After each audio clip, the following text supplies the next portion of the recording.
Yo, what's good, Spirit Squad? It's been a while since I've gotten to do this with you guys.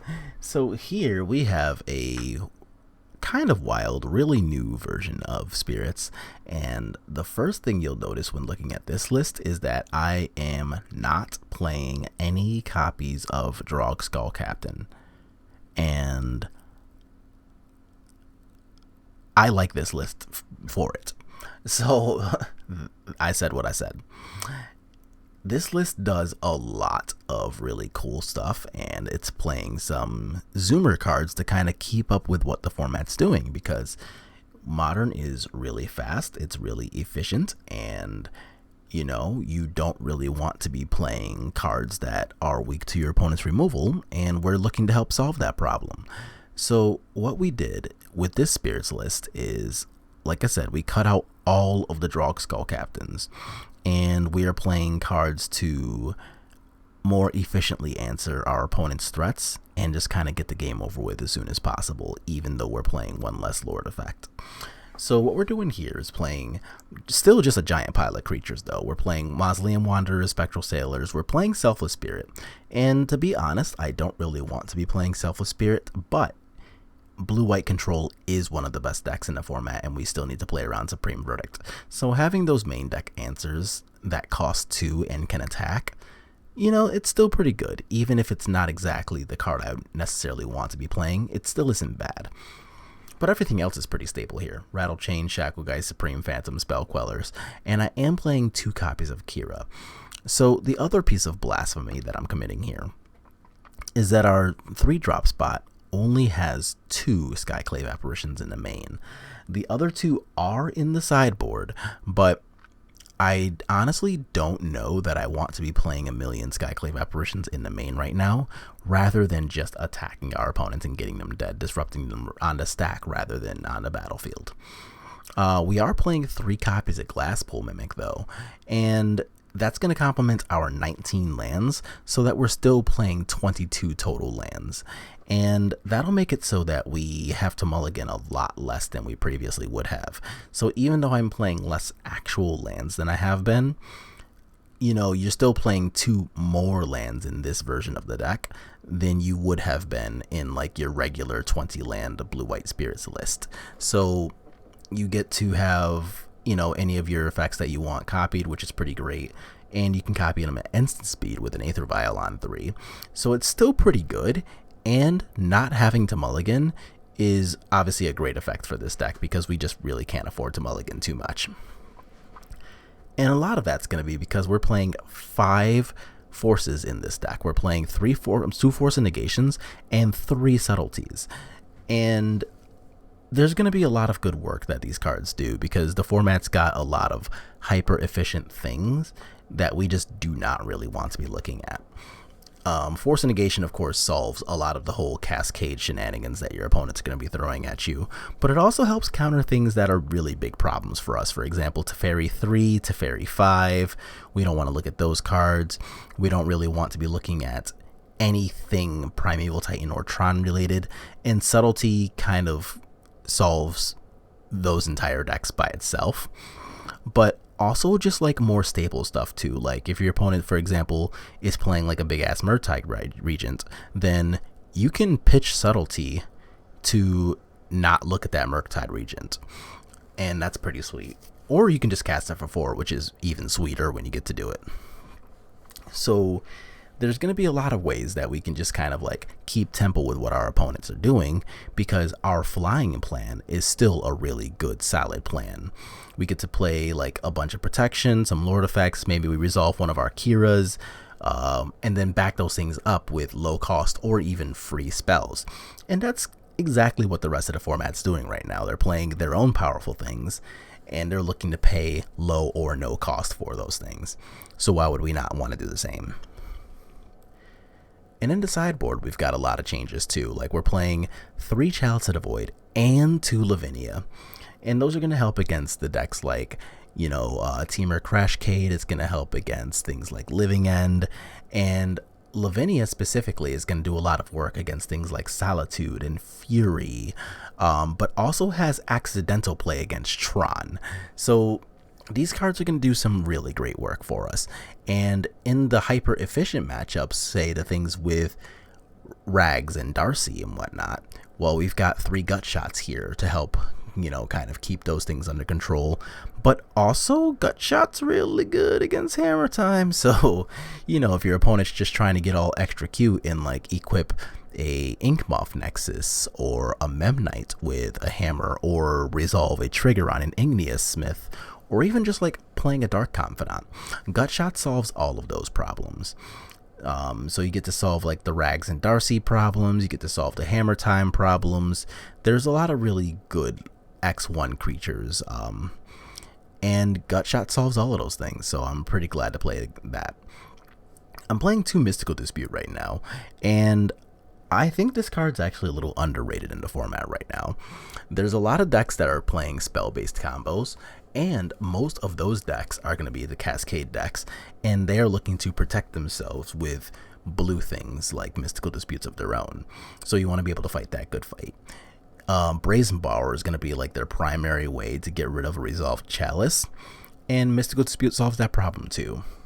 But also, like I said before, Blue-White Control is one of the best decks in the format. So if you can pay 1 to counter their Teferi 3, perfect, life is great. And then the other 2 Skyclave Apparitions are here because, well, Apparition's still busted, so we're still going to play it. That's kind of what it is. So what we're going to do here is take this list out for a little bit of a test drive, and we are playing in the ManaTraders matches this month. So what I want to do is like play a bunch of matches, see if I qualify, and then go ahead and show y'all all of the matches at once instead of kind of like breaking them up 2 at a time here or 3 at a time here, whatever the scenario is. So we're going to go ahead and jam some matches, and I'm actually not going to self-commentate the games here because I honestly don't know when I'm going to be able to play all of them. So I'm still working a bunch. We're actually going to be especially busy these coming up weeks. So I have no idea what time of day I'm going to be playing my matches. So I'm just going to go ahead and like kind of soundlessly hit record. And just like last time, just, find some dope music to play along with them so that, everything's not just pure silence, because that sounds awful. But I hope y'all enjoy the gameplay. Good luck to us, and I will see y'all in round 1. So Canadian Queller asks, how does Drown feel in this deck? Without fetch lands, I've always found it quite sketchy unless you have a density of discard spells to turn it on early. Is it really enough better than Lofty Denial with the risk of it doing nothing? The Hateful Eidolon tech is really cool with Obsession. Yeah, I really enjoyed the whole Hateful Eidolon bit where you got to play Hateful Eidolon. It counts as both an enchantment and a spirit, and that allows you to, on turn 2, play like a Curious Obsession and back it up with a Geistlight Snare since it only costs 1. And yeah, it was pretty impressive. Like, it was a great thing. I think I'm going to do a little more work on actually tuning that list and then just making it so that maybe it's like a real formidable player, because I was impressed. I thought it was super cool. And the thing about Drawn into the Loch is that Drawn into the Loch has 2 separate jobs, right? Like, you can either kill a creature or counter a spell, and I think Drown succeeds in Pioneer even without fetch lands, or you proactively playing cards like Thoughtseize, because of the way that Drown functions, right? So against all of the decks that you are looking to use Drown as creature removal, well, they only have to have like 1 or 2 cards in the graveyard anyway, because everything that's currently playing creatures is more than likely playing Lurrus. So with just 1 or 2 cards in their graveyard, a Drawn in the Loch can kill basically everything in those decks. And against the decks where you value Drawn in the Loch as much more of a counter spell than a removal spell, well, that works out just fine too, because even without you playing Thoughtseize, most of those decks are putting cards in their own graveyard for you. So things like Jeskai Ascendancy combo, blue-white and blue-black control, You get to play Drown as a counterspell against Is It Phoenix. And all of these decks are going out of their way to put cards in the graveyard, so you don't have to do the extra work of thought seizing them or anything like that. Most of the time, they're just going to do it for you. Like by the time blue-black or blue-white control is casting spells like Teferi 5 that you want to counter, they've already casted things like Consider, Opt, they've cycled Censor, maybe they've tried to cast a Sweeper or something that you've countered, or like a removal spell that you've countered, or, you know, given something hexproof in response to, something like that. So by the time that they're casting their big giant spells that Drown in the Loch cares about being a counterspell for, well, they've already got cards in the yard, so things like Memory Deluge, Teferi 5, stuff like that. Well, they're already helping you kind of get halfway there, so the Drown in the Loch kind of gets carried by your opponents in the counterspell matchups. And again, in the removal matchups, you only have to catch them with 1 or 2 cards in the graveyard anyway, so that's pretty easy. Another cool thing to note about Drown in the Loch, though, is it always takes care of a Shark Typhoon token. So yeah, real big. So when you're fighting it in the control matchups, even when they don't have enough cards in the graveyard to counter something like, I don't know, say Dig Through Time, because they're delving to cast a Dig Through Time, it still will kill the Shark Typhoon token every single time. So I think it's got a really sweet place, and I like it a lot. So I think I'm going to end up exploring this deck a little more, maybe playing it once or twice more and seeing how I actually like it. Thanks for asking. So Gringo is Dead asks, no Skyclave Apparition.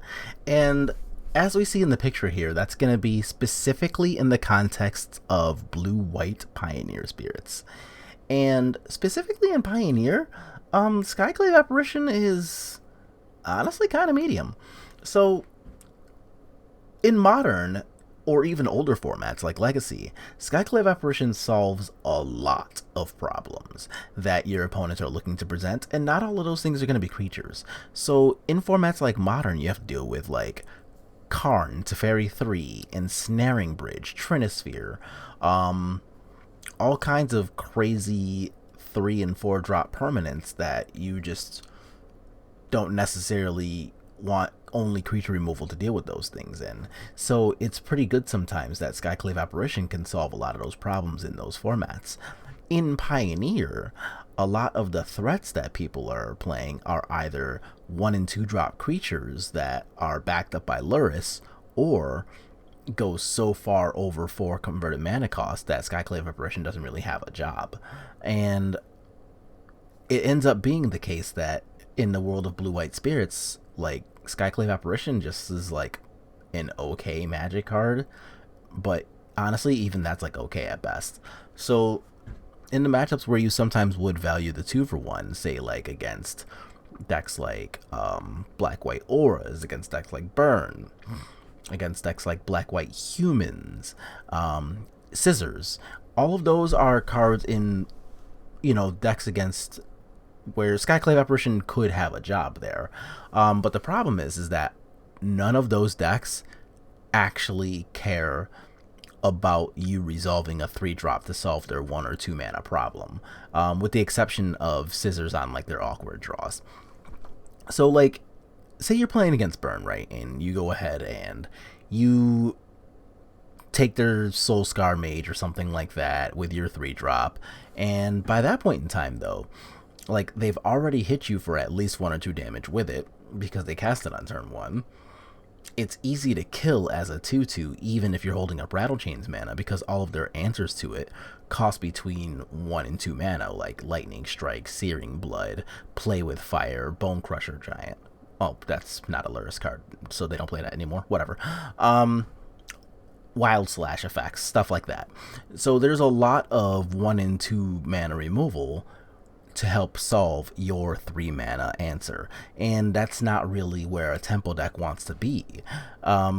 In a format like Modern, you do get to play things like Aether Vial and Kira and Drogskol Captains, so Skyclave Apparition is a lot harder to kill, But also, it's just true, like I said in Modern, that Skyclave Apparition simply has more jobs in Modern.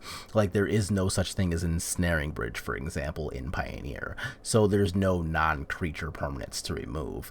There's no such thing as Teferi 3 because it's banned out of Pioneer.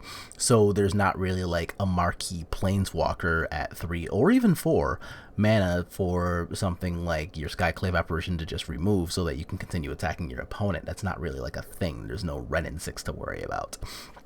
So Skyclave Apparition is certainly not a bad card, but it doesn't really have a job in Pioneer. Of course, if that ever changes, Skyclave Apparition will be one of the first cards we look at because, of course, it's on Tribe, and it's a fantastic Magic card. I just don't think it has a job in Pioneer, so we don't really play it there.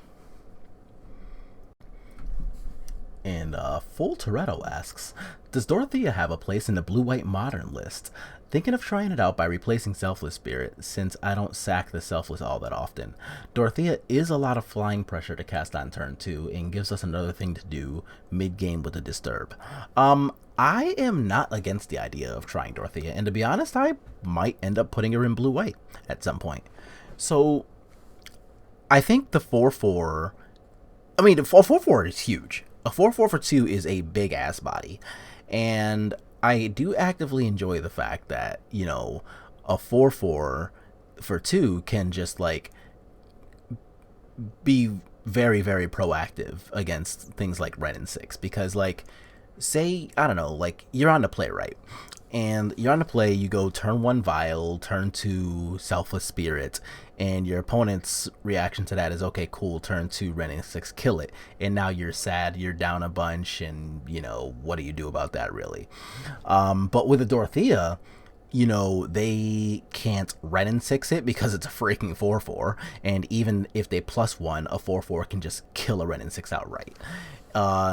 You know, they can't Unholy Heat it, they can't Lightning Bolt it. So Dorothea being a 4-4 really does apply a lot of pressure, like you said. It's a big deal. And then later on in the game, if you find a threat that you can back up with, I don't know, say like a Vial on 2 and you've got a Rattle Chains, then you can put that Invocation of Saint Traft mode on it. What is it called? Dorothea's Retribution. And you know, you can just start swinging with the extra 4 each turn, and that's dope too. So I do think Dorothea might eventually find her way into the modern version of Blue-White Spirits. My only concern for right now is that it is yet another thing to be doing with 3 mana on the back half of it, and you're also a deck that actively really wants to be playing Kira. So if you have a Kira out, you really can't equip your own thing, because remember, the Kira shield will counter your own spells as well. So that's going to be one thing to note. If you're playing a list with 1, maybe even 2 Kiras in the main deck, then Dorothea is not for you, because you really just cannot cast the back half anytime you see a Kira. But if that is not you, or if you decide the risk is worth it because Dorothea is a powerful Magic card, then hey, run it, go for it, see how you like it. Honestly, I do think I'm going to end up putting a list together with maybe 1 and up to 2 Dorotheas to kind of start with, and it's just, you know, seeing how I like it going from there. But for now, I'm totally for it. I'm not against trying it out.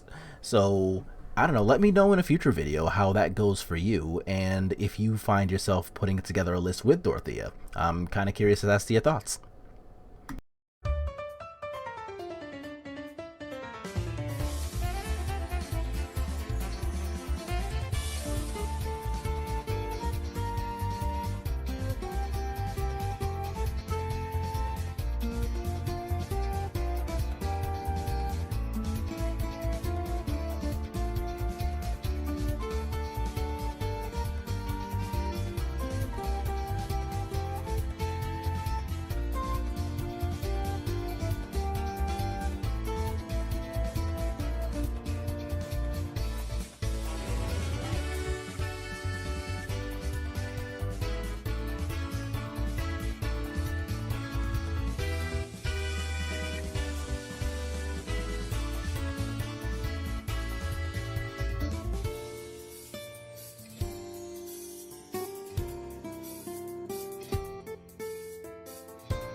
Yo, so closing thoughts on Blue White Spirits. I mean, this obviously went super freaking well. This went way better than I expected. And yes, we did lose that one match the other day to Hammer Time, but to be honest, I don't even care. Like, we have a lot of game against that deck still, and honestly, they kind of had to get lucky to, or we had to get really unlucky in both to like kind of like lose that matchup. And I think it's a lot better than the 0-2 that was presented there. But everything else was really playable. We got to pull out some W's even through some matches in which we lost game ones. And honestly, I like this a lot. I'm a huge fan here. And oh, right, I should mention. So the one match where we were playing against Living End and like the screen kind of went all over the place. Well, that's because my opponent was trying to message me in the middle of playing, but also like outside of the chat area. I think they like added me as a friend because they wanted me to concede, but we're not playing all 20 matches, so we did need the wins to qualify. So, denied that request. But I don't know. I hope they do okay anyway, because, I don't know, they didn't give me a reason to hate them or anything. So, yeah, there's that. But that's what happened there. But as far as closing thoughts about this list, I really actively liked it. Like, we saw the subtleties come up. We played against Primeval Titan a couple of times. And everything else here performed pretty admirably, right? Like, the additional 1-drops into Spectral Sailors are still pretty good. The Forces of Negation in the main did do us some good. Kira was great. Shacklegeist is still amazing. I think we only played against Control once, but like the Selfless Spirits were like, still pretty clutch. So we've got, I think the 2 Skyclave Apparition might be the right number for an online metagame, but if you find yourself playing in like a local meta with a shit ton of Hammer Time, then you may want like the full 4 where you are. So, and like maybe like less Kira if you're not playing against as much stuff like Blue-Red Murktide and like John Drags and stuff like that. Like maybe you want more Skyclave Apparitions for that kind of environment. But as it stands, I am pretty impressed with what happened here. I look forward to playing very close to this exact list, if not this exact list, this coming up Saturday for the ManaTraders Swiss rounds. And I will definitely at least record those matches. I don't know if I'm going to self-commentate because, I don't know, I might also just like want to hang out with Kristen that day or something. We'll find out. But yeah, so far so good, right? Like, we tried a new list, it performed really well, and I look forward to jamming this again this coming up weekend. So between ManaTraders and the vintage version of Eternal Weekend, there's going to be a lot of really hype magic. So that's going to be the video for today, though. Also, I have absolutely no idea what I want to play in vintage. So if any of y'all got ideas for what I should play in vintage, hey, let me know in the comments. But also, let me know, did you like this list? Do you think that 2 Skyclave Apparition is not enough? Do you think I should be playing more, putting the Drogskol Captains back in? Did you think that Subtlety was more cute than good? You know, let me know what your thoughts are. But also, as always, if you like what you're watching, just make sure to click like on the video, subscribe to the channel if you haven't already done so, and I will see y'all on the next one.